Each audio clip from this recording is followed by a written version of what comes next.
Hey guys, good afternoon. My name is Lerato Sebata. Welcome back to my channel. Guys, I am here to tell you the simple registration process between a public sector registration and private sector registration process. I know a lot of you guys want to belong to those databases, but it seems like it's still a challenge. Of course, for the most part it is, right? A lot of us, when you're starting businesses, you want to belong to a database. But I want to give you guys a difference between the two entities because the registration process is quite different.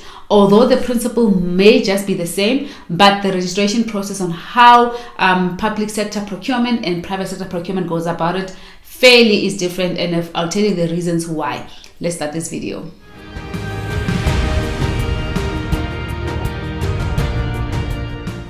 So first things, public sector procurement processes is done quite differently. So what has happened, guys, over time is the public sector has done such a simple, seamless process that is meant to streamline how supply registrations are done, and this is through CSD, Central Supplier Database. The intention of CSD is to make supply registration simple and fair, right? When you are dealing with all the public sector entities, and this includes your local governments, your state-owned entities, the actual departments, etc., right? And if you do want to find out a lot about them, please do read the PFMA schedules, where it actually stipulates Schedule 1 includes which entities, Schedule 2 includes which entities, 3, Part 1, 2, and 3, it's a long list, right? A lot of us may think that when there is Abo Eskom, Denel, Transnet, all of that is under Schedule 2, which the intention is for them to generate profit, and the majority shareholding is government, right? And they also have a particular threshold that they work with when they're issuing RFQs and, etc., RFPs, but I'll talk about that some other time. Today, I just want to focus on supply registration. So now, while I'm on this topic regarding the public sector registration process through CSD, the intention of CSD is to actually approve, of course, suppliers or vendors and do verification. You'll notice when you are going through CSD registration process, which one day I'll do a video for that, is that they ask for your BE certificate, obviously your director's details, and they ask for proof, of accounts to some people, especially depending on what type of requirements that you are actually going to bid for. And financial statements are not really asked at that stage, but private sector will, right? Which I'll also get there. And now, when you do this CSD registration, once you have your MAA number at the end and everything is cross-checked, of course with tax and SARS, etc., that means now you are an approved supplier that can do business with public sector entities according to all the PFMA schedule companies, right? So that is quite good for government when they've done that pre-qualification. In essence, when you're registering on CSD, it's just the same thing as being pre-qualified to do business with, public sector's entities, right? So, however, what is a caveat? The most important thing is when you're then, i.e., you have been awarded a bid maybe with, for example, Eskom, or you're awarded a bid with Broadband Infraco, you still need to register on the database, right? Newsflash. I mean, every Schedule 2 has their own supplier database, which you must still register to have a vendor number. And once you have the vendor number, that means it enables you, or rather it enables the process for you to be paid, right? And have your own purchase orders must have reference number, of course, of a vendor number, which is your unique identification. Guys, understand this, having a vendor number is such a unique ID. It's the same thing as having an ID number. Only you can have that ID number. Even with the vendor numbers, it can only be your company that has a particular vendor number with that particular entity, right? So if you have a vendor number called SABC, you have a vendor number called Broadband or called Transnet, it's not going to be the same, and you will not find it on CSD. So when they then do the identification process, evaluating, they'll check if your MAA number is compliant, you've met the minimum requirements, you can do business with the government, and now that means before they even award you or give you a purchase order, you must have a vendor number. I hope this process, I have explained it quite clear.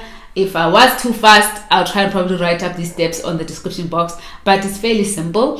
And now I want to talk a little bit about the private sector registration process, which is somewhat a little bit quite complex because every company has their own rules, right? In simple terms, every company has their own rules. Now in Linyako, you have your own rules. It will not be the same as your neighbor or another neighborhood, just to make it that simple.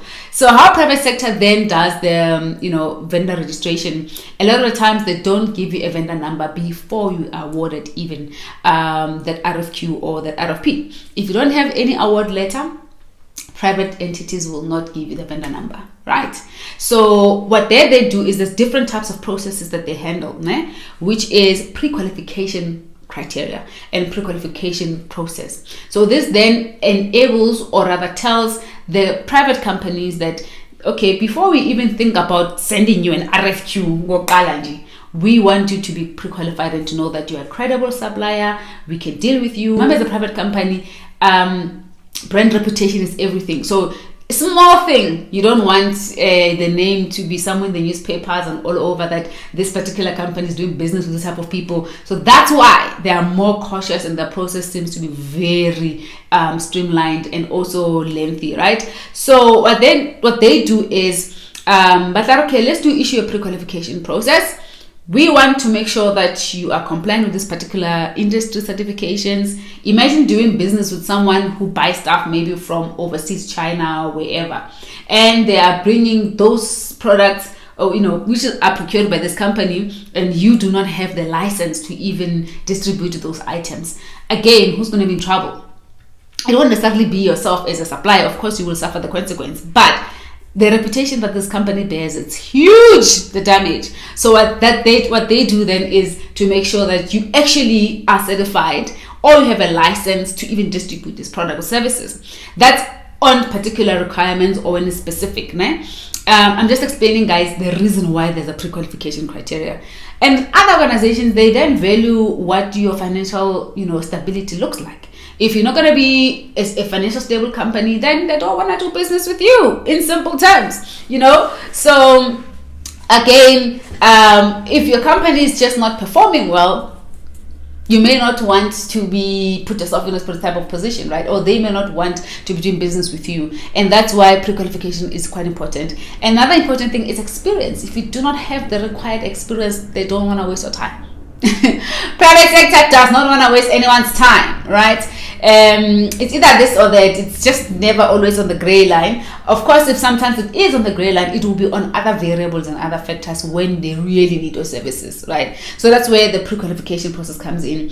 And then there's the actual registration, where you will need a vendor number. That means you would have undergone a RFQ process where there was an award letter and now you must come to do business.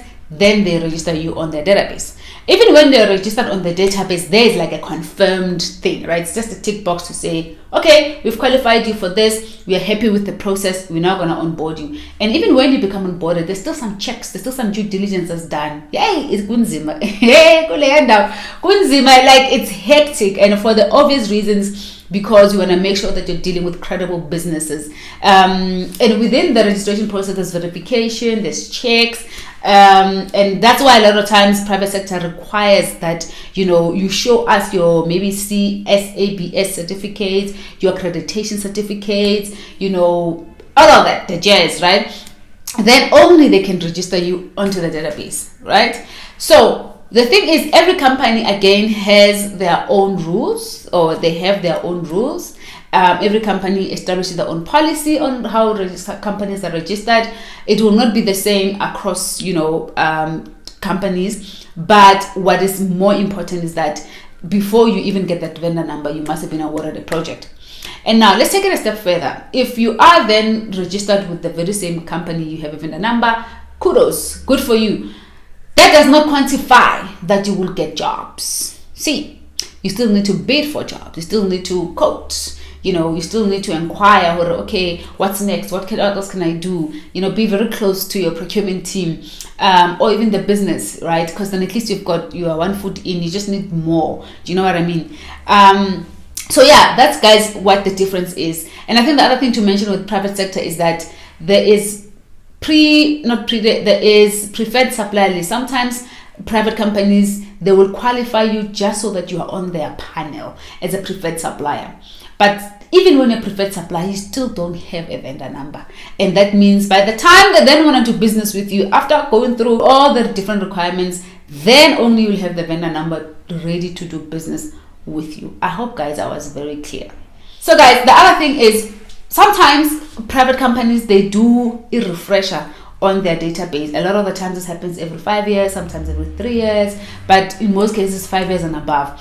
If your vendor has not registered any services with a particular company, I better keep them on the side. It's like, let's just grey list you. You know what I mean? So you are basically going to be maybe deregistered, and sometimes they register you as a once-off. You're not aware, and if you were registered as a once-off, then that means next time you do business, you must go through the entire registration again. I know, guys, I know it's so hectic. It's not, I know, askisi mara kunjalo yabona, because private sector is just hectic like it is.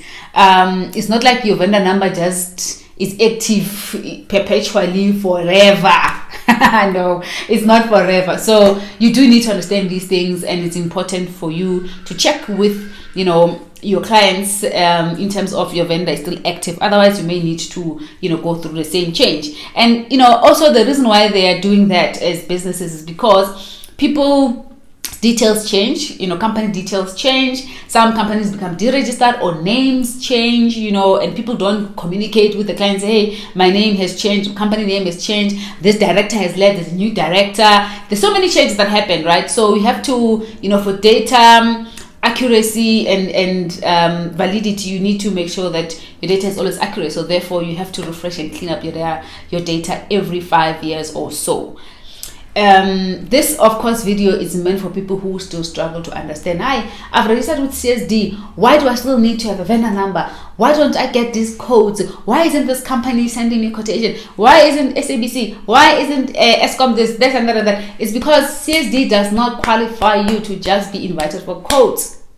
And again, remember the point of CSD is they help with the classification, right? For it's a database, right? It's a repository where government stores all the companies that are registered, and to know how many are actually registered for this type of services and categorization, and that helps you also to almost filter and focus on where you want to get your jobs from, or for what, right? Or, you know, codes basically. So it acts as a central repository, a database where, you know, all these vendors are in there and they have been pre-qualified, and therefore they're ready to start actually doing business with the government, you know.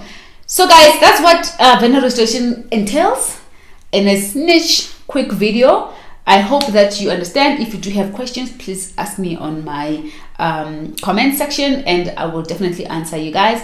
If you did like this video, please do give it a thumbs up, and also subscribe and like this video, share with those who may need this information. It is quite important, guys, that we get these things right.